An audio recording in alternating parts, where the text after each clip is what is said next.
everyone, this is the Super Dave back with another no budget production of the unboxing of the Blackbox Toys Replicant Killer, or as you can see it's Officer K from Blade Runner 2049. It's been out a little bit, and they've even got I guess a battle damage version available now. So I wanted to grab this one before it went away, and this is new to me. I have never owned a black box figure before, so we're going to get right into a quick unboxing, and then hopefully sometime in the very near future I'll do a video review of it. So let's get right down to it. Again, first black box figure. I'm pretty impressed with the packaging. I don't know much about this company. It's one of those indie companies, I guess, for if you want to call it that. It's got good art. It's a screen capture. It's a slip box. You can see their logo down here. Blackbox. Not a whole lot to it. Just some interesting screen video captures or art from the movies. And of course the Replicant Killer name. So we're going to get into this. Slides right off. And inside we have a black box. I don't know if you can tell. Yep, there it is. The logo glossed on the outside of the box. Just a plain black box with their logos printed black on black. And I'll lay this down and open that up and set that top aside. And inside we have foam. Let's pick up this top layer. And there's the figure, Officer K in all his glory. So let's get him out of there.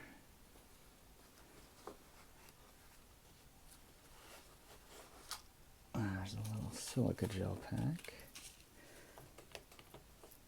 So there's our intrepid Blade Runner.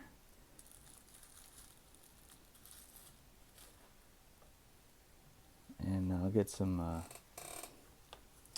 better photos or better quality lighting here in just a second. I kind of want to just get them out and see what else we got going on in here. So I'm going to open up this box and see if there's anything else in here. I'm not sure that there is or isn't, but never hurts to check, right? Yep, underneath we have, I just pull that foam tray out, and underneath we have all his accessories. So very interesting. Let's get this. Here's the shoulder holster. Let's see if I can do this one. Standing it up without everything coming out.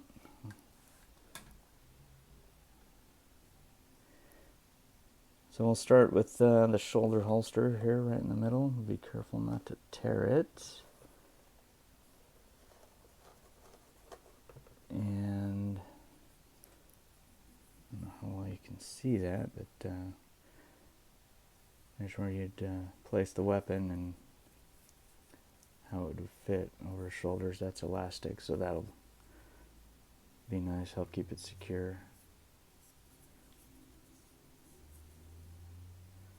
So this here would go over his right shoulder, and this part here would go over his left, and there would his blaster be. So let's set that down, and let's get out this hand. I'm saving the blaster for last because that's what we're all real excited about. That just gun hand, trigger finger.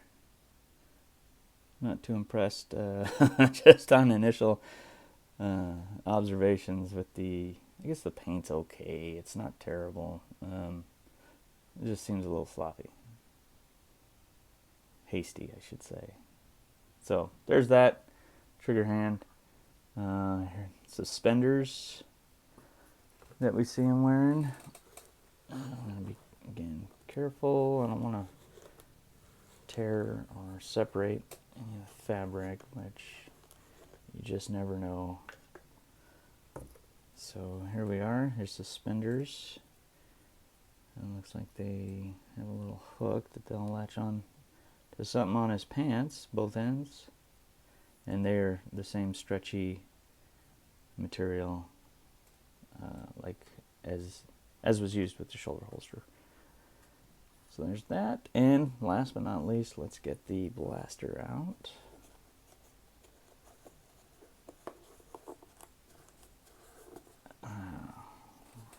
There we go. Real quick, while I'm here, peel that out. There's nothing back there, and there's nothing back there. No paperwork, no nothing. So this accessory tray is the end of the road as far as getting everything out of the box.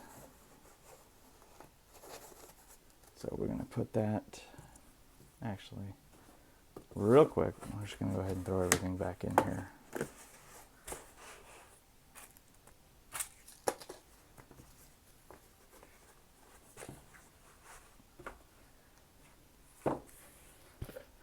Alright, and now let's look at the blaster. Here is the, let's see if we can get some focus and good lighting. Very good detail. Feels solid, it's not metal or anything. It's just plastic, but I don't know if I can get that to focus.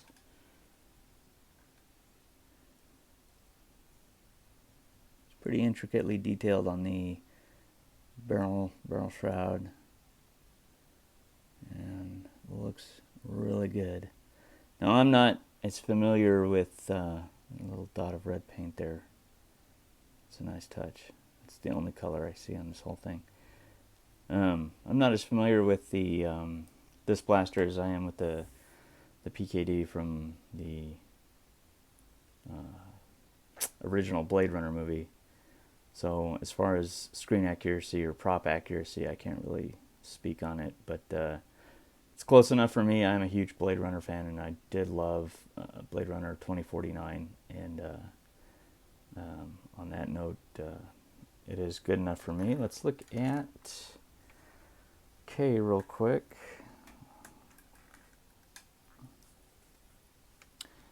And again, I'm going to come back and do a little bit more. And again, I'm going to come back and do a little bit more in-depth review, I guess. For, you know how I hate that word, but we'll take a closer look at the figure. But there he is. You've got K, and we get an extra hand, his blaster, suspenders, and his shoulder holster. So not a whole lot in the way of accessories. He's not that expensive of a figure. I did pay a little bit more because I waited so long to get him, but